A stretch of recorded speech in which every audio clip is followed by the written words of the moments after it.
പ്രതിപക്ഷമായി മാറിയ കോൺഗ്രസ് വല്ലാത്തൊരവസ്ഥയിലാണ്. തരൂരിനെ സംബന്ധിച്ച് തരൂർ ഒരിക്കലും ബി ജെ പി പോകാൻ പോകുന്നില്ല. ഒരു നാലാം മുന്നണിയുടെ ഒരു ആവശ്യമുണ്ട്, തീർച്ചയായിട്ടും അത് വേണമെന്നുള്ളത്.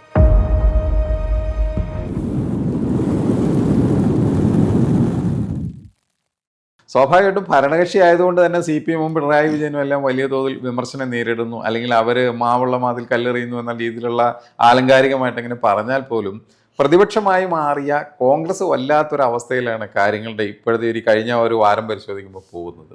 കാരണം തലസ്ഥാന നഗരിയിലെ DCC പ്രസിഡന്റായ പാലോട് രവിക്കുണ്ടായ അനുഭവമാണ് ഞാൻ പറയാൻ വന്നത്. അദ്ദേഹത്തിൻ്റെ ആ ഫോൺ സംഭാഷണവും അതിത്ര വിവാദമാക്കേണ്ടതുണ്ടായിരുന്നു. അദ്ദേഹം പറഞ്ഞിട്ടുള്ള ഏപ്രിൽ മാസത്തിലാണ്, നിലമ്പൂർ ഇലക്ഷൻ്റെ ഇതിനൊക്കെയുള്ള മുമ്പുള്ളൊരു സമയത്താണ് അദ്ദേഹം പറഞ്ഞിട്ടുള്ളത്. മാത്രമല്ല, അദ്ദേഹത്തിന് കീഴിലുള്ള അവിടുത്തെ ഒരു ബ്ലോക്കിലെ ഒരു പ്രസിഡന്റായിട്ടാണ് സംസാരിച്ചിട്ടുള്ളത്.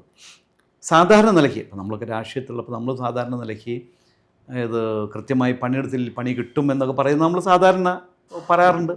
രാഷ്ട്രീയ പാർട്ടികൾ കൃത്യമായിട്ട് ഒരു ചലനാത്മകമായിട്ടുള്ള ഒരു ഇതിലേക്ക് പോകേണ്ടത്. ഇപ്പോൾ PJ കുര്യൻ പോലും പാർട്ടിയുടെ പ്രവർത്തനത്തെക്കുറിച്ച് വിമർശിച്ചപ്പോൾ അതിനെ പറ്റിയിട്ടും എതിരും വന്നിട്ടുണ്ടല്ലോ. തീർച്ചയായും അദ്ദേഹം വളരെ കൃത്യമായിട്ടുള്ള കാര്യമാണ് പറഞ്ഞത്. CPM-ൽ നടക്കുന്ന അല്ലെങ്കിൽ SFIയുടെ ഡെവലപ്മെൻറ്റിനെ കുറിച്ചാണ് അദ്ദേഹം പറഞ്ഞത്. അത്തരത്തിൽ ഇവിടെ കോൺഗ്രസിൻ്റെ ഭാഗത്തു നിന്ന് ഉണ്ടാവില്ല എന്നാണ് അദ്ദേഹം പറഞ്ഞത്. അത് ചൂണ്ടിക്കാണിക്കേണ്ടത്.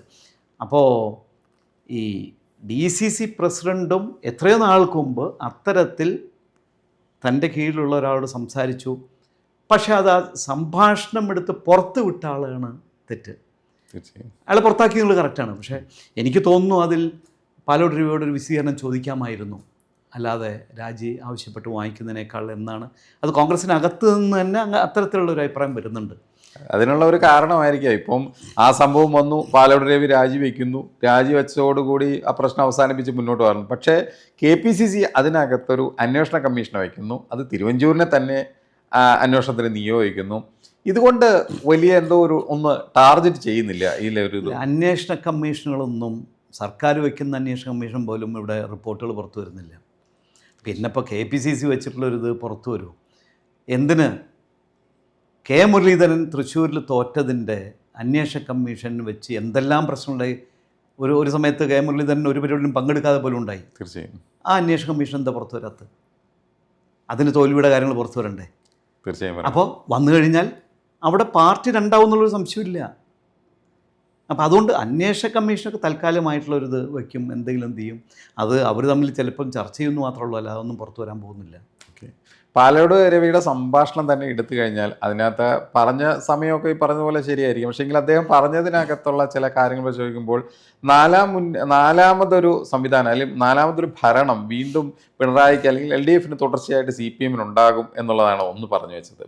രണ്ടാമത്തെ കാര്യം, കുറേ വോട്ടുകൾ സ്പ്ലിറ്റായി BJP-യിലേക്ക് പോകുന്ന സാഹചര്യം കൂടുതൽ ഉണ്ടാകും എന്ന് പറയാം. അല്ലെങ്കിൽ BJP-നോട് തന്നെ തരൂരിന് മുന്നേ തന്നെ BJP ക്യാമ്പിലേക്ക് ചേക്കേറാനുള്ള ഒരു നീക്കമായിരിക്കും വിമർശകർ പറയും പോലെ പാലോട് രവി പറഞ്ഞു വയ്ക്കുന്നത്.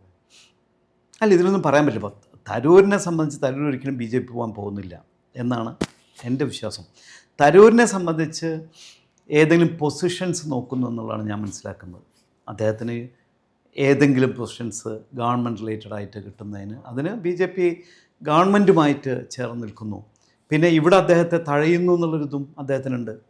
അപ്പോൾ ആ തഴയലിന് ഒരു മറുപടിയായി ഇത്തരത്തിൽ ചില സ്റ്റേറ്റ്മെൻറ്റ്സ് അദ്ദേഹം കൊടുക്കുന്നു എന്നുള്ളത് മാത്രമേ ഉള്ളൂ. അല്ലാതെ എനിക്ക് തോന്നുന്നില്ല ഒരു തരൂർ BJP പോയിക്കൊണ്ട് വീണ്ടും അവിടെ മത്സരിച്ചാലും അവിടെ തരൂരിനെ സംബന്ധിച്ച് എളുപ്പമല്ല.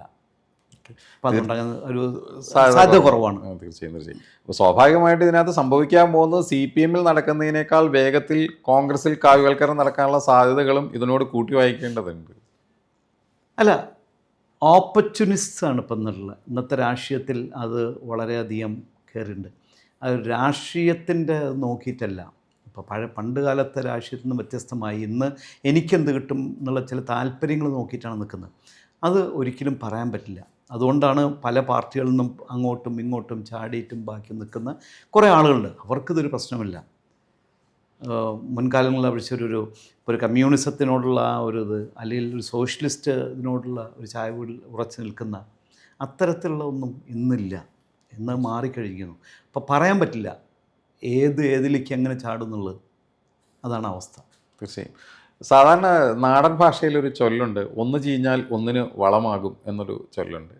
അത് ശരിക്കും ഇപ്പോൾ തദ്ദേശ സ്വയംഭരണ തെരഞ്ഞെടുപ്പുകൾ അടക്കം വരാൻ പോകുന്നു അല്ലെങ്കിൽ വന്നുകൊണ്ടിരിക്കുന്ന സാഹചര്യമാണുള്ളത്.